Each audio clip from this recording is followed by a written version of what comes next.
여러분 안녕하십니까? 뉴스룸을 시작하겠습니다. 지난 목요일 중학생에게 공격당해 병원에서 치료를 받아온 배현진 국민의힘 의원이 오늘 낮 퇴원했습니다. 배 의원은 누구나 당할 수 있는 치명적 위협을 실감했다며 당시 느꼈던 공포에 대해서 언급했습니다. 경찰은 현재 범인의 휴대전화 분석을 통해 범행 동기를 파악하고 있습니다. 한민정 기자입니다. 배현진 의원이 오늘 낮 12시쯤 퇴원했습니다. 지난 25일 서울 강남구 신사동에서 중학생에게 돌덩이로 머리 뒤를 공격당해 병원으로 이송된 지 이틀 만입니다. 배 의원은 이날 자신의 페이스북을 통해 피습 후 첫 입장을 밝혔습니다. 걱정해주신 국민 여러분께 감사드린다며 사건 당시 이러다가 죽겠구나 하는 공포까지 느꼈지만 잘 치료받고 회복하고 있다고 적었습니다. 국민의 안전을 위해 노력할 것이라고도 했습니다. 경찰은 현장에서 체포된 A군의 범행 동기를 파악하는 데 주력하고 있습니다. A군은 경찰에서 연예인이 많이 다니는 미용실에서 사인을 받으려고 기다리다가 배 의원을 만나 우발적으로 범행을 저질렀다고 진술했습니다.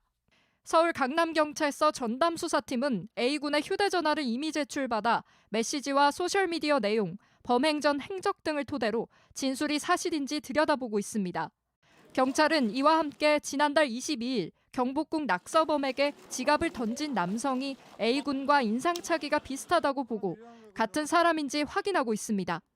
A군이 최근 정치 집회에 참석한 모습을 학교 학생들과 공유했다는 의혹에 대해서는 확인 중이라고 밝혔습니다.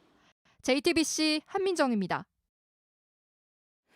오늘부터 중대재해처벌법이 5인 이상 모든 사업장으로 확대해 적용됩니다. 법이 통과된 지 3년 만인데 중소사업장은 아직 준비가 덜 됐다는 입장입니다. 남은 과제가 무엇인지 임예은 기자가 짚어봤습니다. 중대재해처벌 등에 관한 법률안 대안은 가결되었음을 선포합니다. 지난 2021년 국회 문턱을 넘은 중대재해법은 이듬해 50인 이상 사업장에만 적용됐습니다. 3년의 유예 기간을 지나 오늘부턴 5인 이상 사업장이면 모두 적용 대상이 됩니다. 중소기업 대표들은 준비가 덜 된 탓에 당장은 부담이라고 말합니다. 이런 사고가 나면 대표이사는 무조건 구속이다. 감옥에 가면은 이 회사는 어떻게 됩니까? 그 회사 망하는 이야기뿐이 더 돼요. 안전관리 인력을 구하기가 어렵고 업무 부담도 크다고 호소합니다. 안전보건 관련해서 하려고 하면 교육도 해야 되고 와서 이렇게 점검도 해야 되고 또 수정도 해야 되고 업무하는데 지장이 많아서 생산성도 많이 차이 나죠. 시행 초기 혼란이 불가피해 현장에 빨리 안착하는 게 과제로 남았습니다. 특히 노동계는 최소한의 안전장치인 만큼 추가 유예 논의보다는 지원에 초점을 둬야 한다고 말합니다. 사업주들이 법을 잘 지켜서 노동자들이 더 이상 죽지 않고 일할 수 있는 나라가 될 수 있도록 정부 여당이 최선을 다해야 합니다. 정부는 다음 주부터 87만여 중소사업장의 안전보건 실태를 조사해 맞춤형 지원책을 내놓겠다고 했습니다. JTBC 임예은입니다. 축구장 46개를 합친 면적의 대형 쇼핑몰이 경기도 수원에 문을 열었습니다. 오늘이 개장 이후 맞는 첫 주말인데 몰려든 인파와 차량으로 내부는 물론 인근 도로까지 종일 북적였습니다. 이승관 기자가 다녀왔습니다. 주말 아침 이른 시간인데 도로엔 차들이 줄지어 섰습니다. 어제 문을 연 대형 쇼핑몰로 들어가려는 차들입니다. 아직 오늘 영업을 시작하지도 않았는데 출입구 앞은 이미 사람들로 빼곡합니다. 차 타고 7시 50분부터 달려왔어요. 친구들이랑 왔어요. 개점 시간이 되자 인파가 한꺼번에 몰리면서 안전사고가 날까 봐 긴장감도 흘렀습니다. 천천히 이동 부탁드리겠습니다. 주의시켜서 너무 빠르게 걷지 마시고. 4층부터 7층까지 연결된 도서관엔 인증샷을 남기려는 사람들로 북적였습니다. 이제 구경하려고요. 사람이 훨씬 더 많은 것 같고 더 북적이는 것 같아요. 같은 시간 쇼핑몰 밖에선 차들이 엉켜 정체를 빚었습니다. 우회전 차로엔 쇼핑몰로 가는 차들이 길게 늘어섰습니다. 직진하는 차와 좌회전하는 차, 그리고 보행자들까지 몰려 혼잡한 상황입니다. 교통경찰관과 모범 운전자들까지 나섰지만 정체는 쉽게 풀리지 않습니다.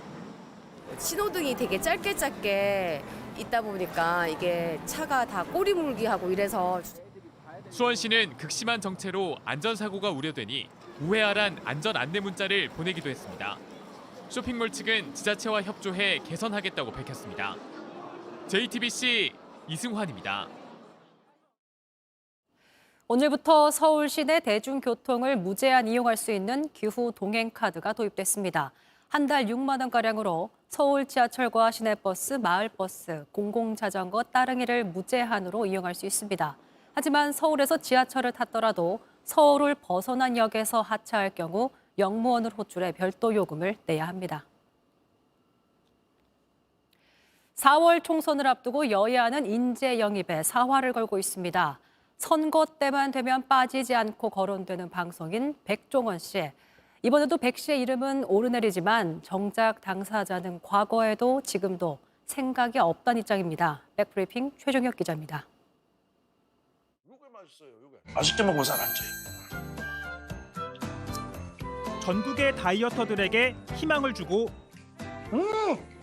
아니 사업하는 사람이 아니 이거 좀 너무 하신 거 아니야? 아니 국정감사장에서 웃으며 반박하는 이 사람.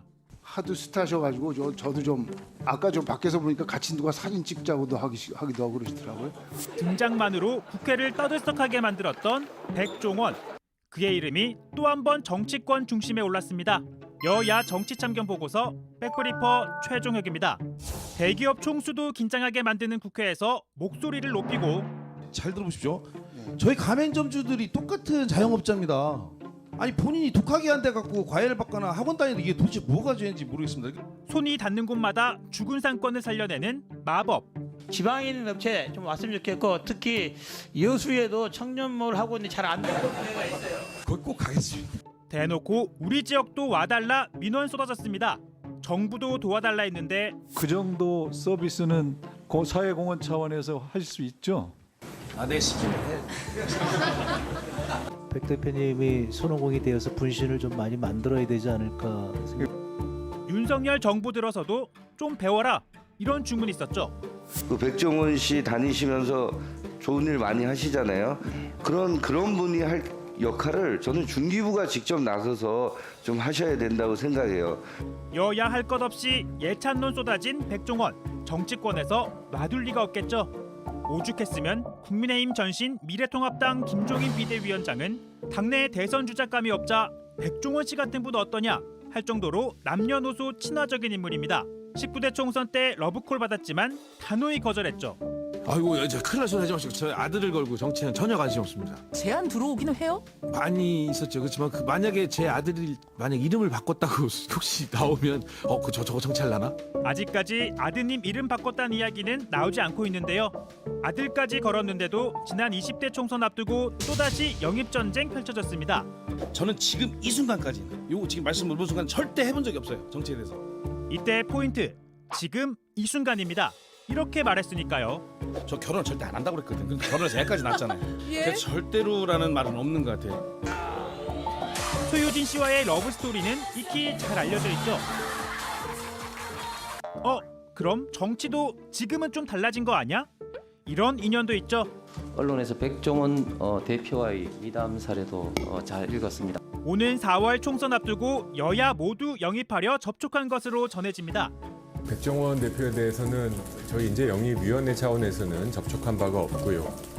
국민의힘은 고향 충남 예산 지역구 의원으로 친분이 있는 장동혁 사무총장이 민주당은 인재위원회 관계자 통해 영입하려 했는데 모두 거절했다고 하죠. 대신 국방부에 등장했는데요. 병영식당 개선에 군 급식질을 높이는데 힘써보겠다고 말입니다. 내가 잘할 수 있는 걸 통해 곳곳에 선한 영향력 미칠 수 있도록 하겠다. 그간 백종원 씨가 보여준 모습들인데요. 여야는 선거 때마다 새 인물, 새 얼굴 찾고 있는데 이건 기존 정치인들이 잘 못하고 있다는 걸 스스로 인정하는 셈이겠죠.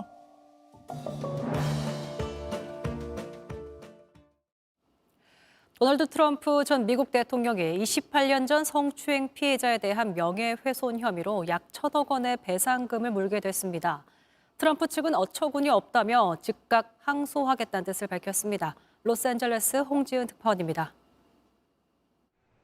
현지 시간 26일 뉴욕 남부 연방지방법원은 트럼프 전 대통령에게 8,330만 달러, 우리 돈 1,112억 원의 배상금을 원고 진 캐럴에게 내도록 판결했습니다. 트럼프가 캐럴의 성폭행 피해 주장을 거짓으로 몰아 실질적 피해를 줬다는 겁니다. 이미 지난해 5월 재판에서 트럼프는 캐럴에 대한 성폭행 사실이 인정돼 500만 달러, 약 66억 원의 피해 보상과 징벌적 배상 판결을 받았습니다. 문제는 트럼프 전 대통령의 막말이었습니다.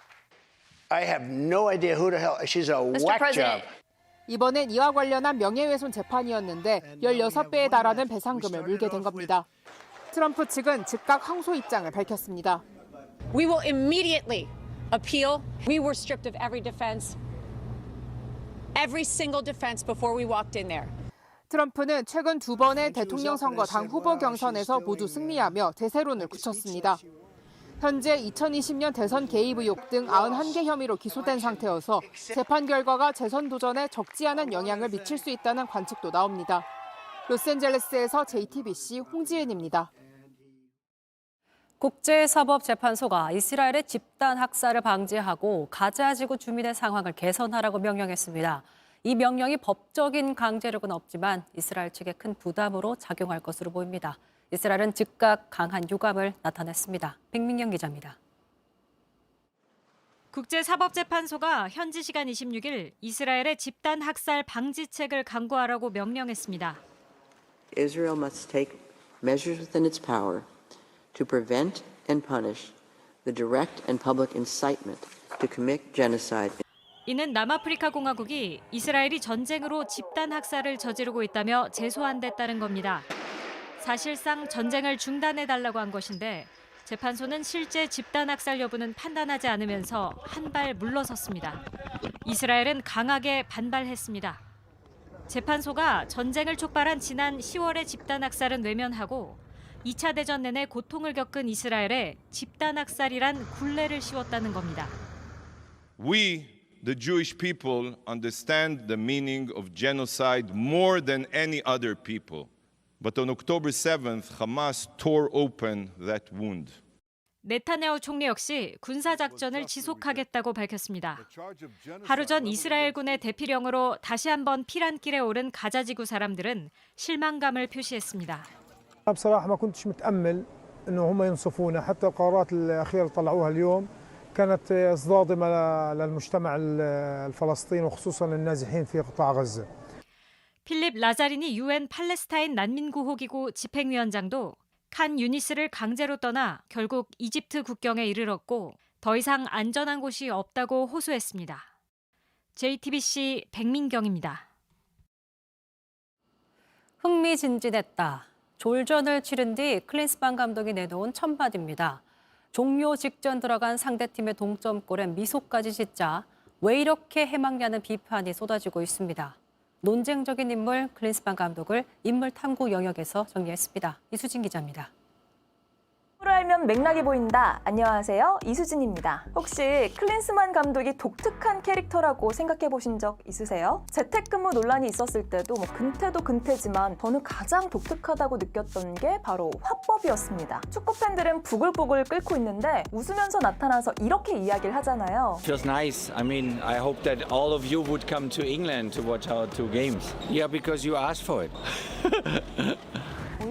미안하다고 해야 될 것 같은데 왜 웃지? 때로는 답답할 정도로 낙천적이고 또 독특한 화법, 기원이 있었는데요. 클린스만 감독은 선수로서 엄청난 커리어를 가졌고 한평생을 스타로 살았습니다. 한 번은 이런 일도 있었는데요. 1990년 월드컵에서 아르헨티나와 독일이 만났거든요. 결승전을 치르는데 클린스만이 파울을 당해서 넘어진 거죠. 상대팀에는 레드카드가 주어졌고 경기가 비교적 쉽게 풀리면서 독일이 우승을 하게 됩니다. 그런데 넘어질 때 클린스만이 좀 크게 넘어졌거든요. 그래서 오버액션을 했다, 이런 비판이 이어졌는데 클린스만 다이빙이라는 말까지 생겼던 겁니다. 시간이 지나서 클린스만이 토트넘에 가게 됐는데요. 잉글랜드 사람들이 이 다이버 클린스만을 기억했던 거예요. 그래서 달가워하지 않았대요. 내가 클린스만을 싫어하는 이유, 이런 제목의 기사가 쏟아졌어요. 그런데 몇 주 후 클린스만이 너무 잘하니까요. 여론이 180도 반전이 된 겁니다. 같은 기자가 2달 만에 이런 기사를 쓰는데요. 내가 클린스만을 사랑하는 이유.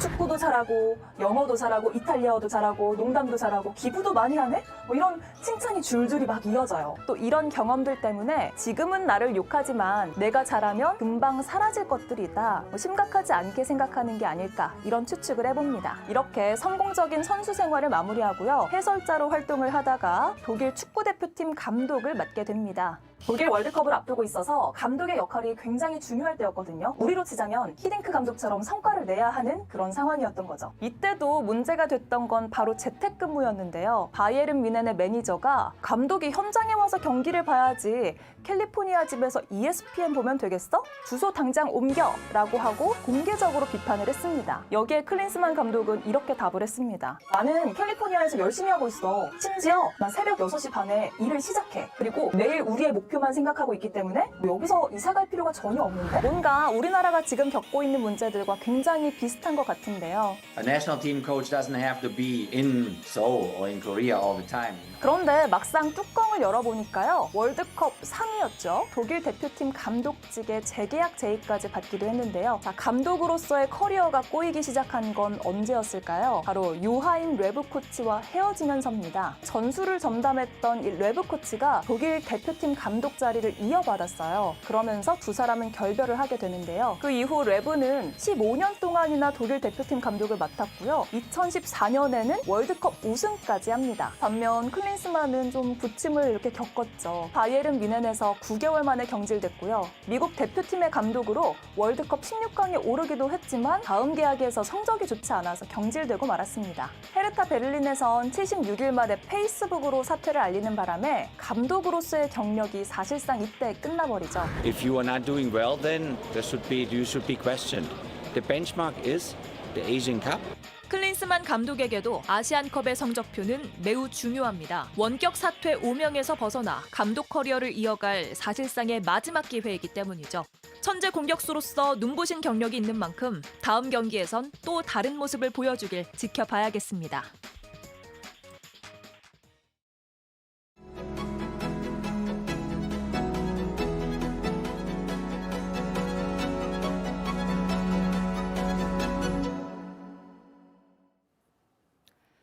싱어게인3의 우승자, 유통기한이 없는 가수 홍의삭 씨를 뉴스룸에 오셨습니다. 안녕하세요. 안녕하세요. 반갑습니다. 반갑습니다. 자, 우승을 다시 한번 축하드립니다. 아, 감사합니다. 네, 이제 네. 정말 축하 인사라든가 메시지 같은 거 많이 받으셨을 것 같은데. 네, 저는 살면서 저도 이렇게 많은 메시지 또 처음 받아봤습니다. 그래요? 이게 그만큼 되게 많은 분들이 지켜보고 계셨구나.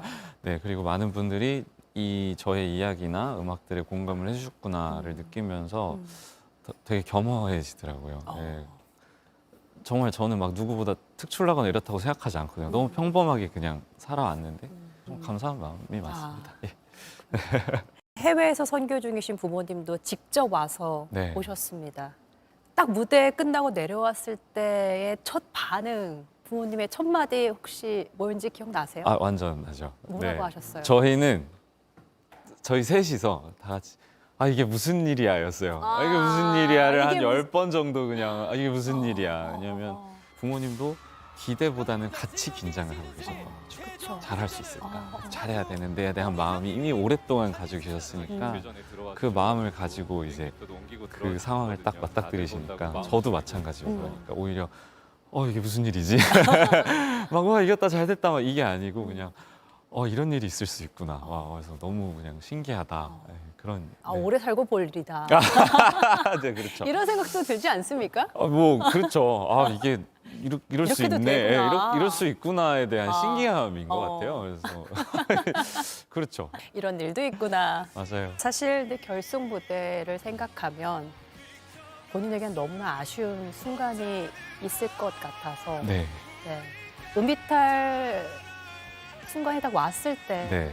그때 마음이 좀 어땠는지 어떤 생각들이 들었는지도 너무 그 실수가 하나가 나오기 위해서 그 여러 가지 실수가 그러니까 연쇄 작용이 있었다고 저는 느꼈어요. 네. 왜냐면 제가 좀 안일을 했던 건 사실이었거든요. 그 전까지는 이 정도만 되겠지가 아니라 계속 이까지 더 해야 돼. 아니면 이만큼 해도 내가 혹시 부족한 게 없나? 어떻게 조금 더 고쳐야 되나? 마지막까지 붙들고 이게 마지막에 와서는 아차 싶은 거죠. 하나가 이 정도면 됐나? 라는 순간에. 그러고 나서 음이탈이 딱 나니까 내가 어떤 것들을 놓쳤었는지가 싹 생각이 나는 거예요. 너무 잘 알지. 본인은 잘 알잖아요. 네, 그 짧은 순간에 그 생각이 나옴과 동시에 또 지면 안 돼. 일단 가자.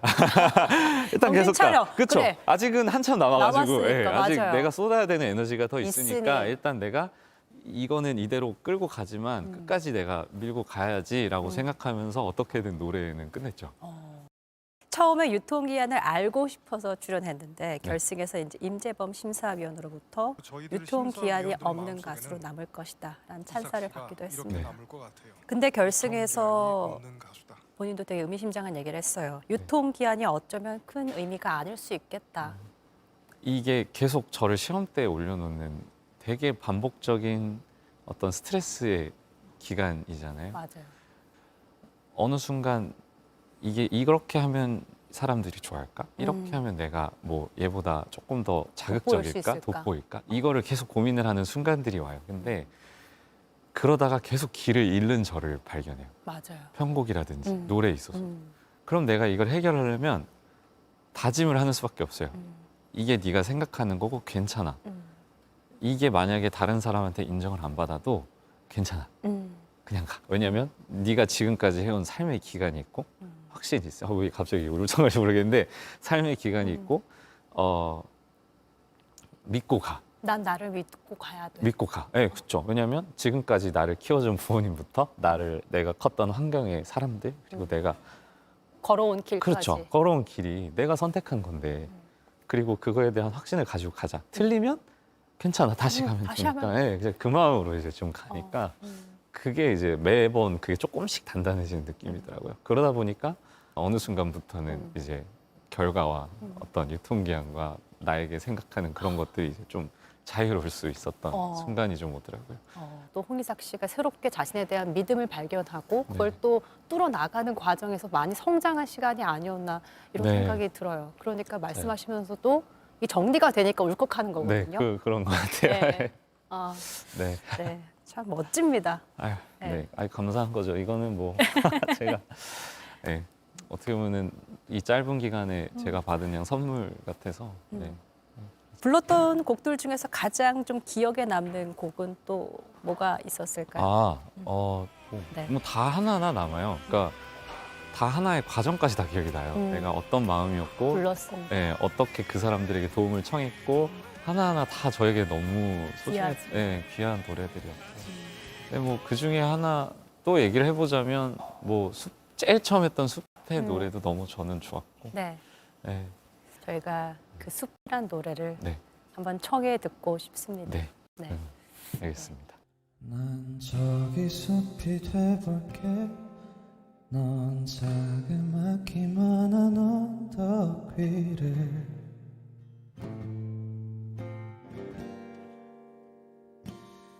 오르며 날 바라볼래. 나의 작은 마음 한 구석이어도 돼.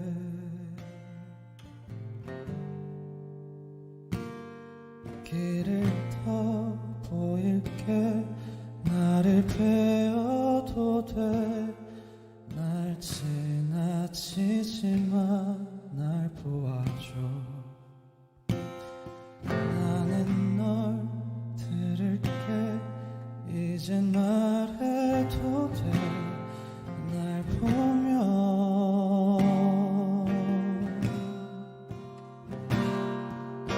숲이 아닌 바다이던가. 옆에 높은 나무가 있길래 난 알아도 분명히 바보가 난 이제 물에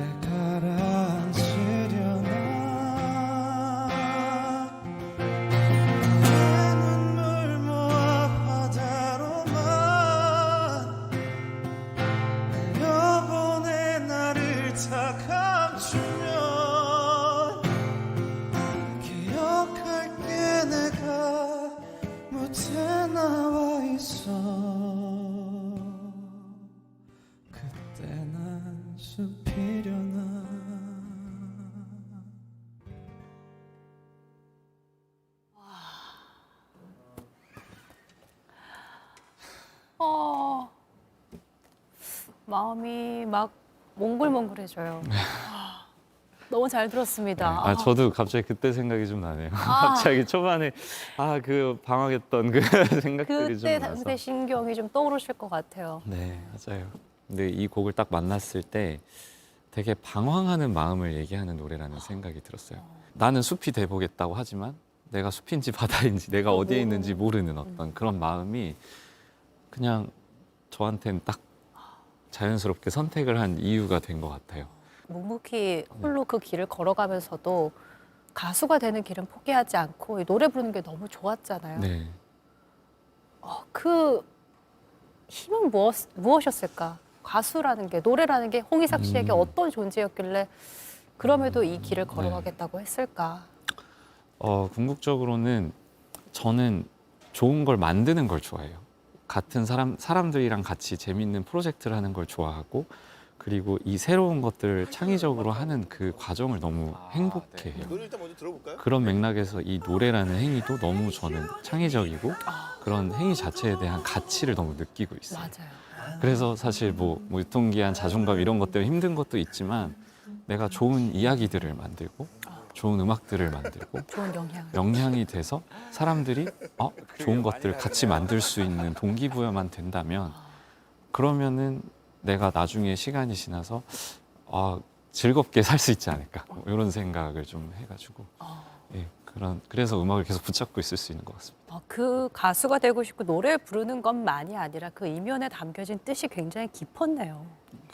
그렇죠. 그게 저를 좀 버티게 하는 게 되더라고요. 창의성을 가지고 홍희삭 씨만의 음악 세계를 그려나가는, 그러면서도 많은 사람들과 그 음악을 즐길 수 있는 그런 세계를 만들어 나가시길 기대하겠습니다. 인터뷰 고맙습니다. 감사합니다. 네. 네.